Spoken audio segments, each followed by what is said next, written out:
అబ్బా ఇన్ని ఉన్నాయి ఉతికేటి బట్టలు.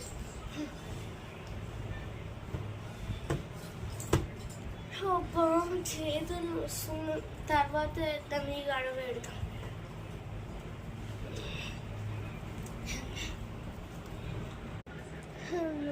ఏంటి మమ్మీ ఒక నిమిషాలు బట్టలు ఉతికేసిన? ఉతికిననే చేతులు గుంజి గుంజి పెడతా, తర్వాత ఉతుకుదామని అడబెట్టి. ఓహో సరే సరే పెట్టండి. చదువుతుంది అయిపోయిందా? అయిపోయింది మమ్మీ. సరే అయితే నేను ఛాయ్ పెడతా. సరే మమ్మీ. అబ్బా పాలు వేడి వేడి. అబ్బా పాలు వేడి అయినా పర్వాలేదు. అమ్మాయి ఏమైంది మమ్మీ, పాలు వేడైనాయా? పెట్టింది ఇప్పుడే కానీ ఇట్లా వేడైతాయి. అవును కదా, మర్చిపోయాను. సరే నాడుకొని కొత్త. సరే నేను వెళ్ళకు.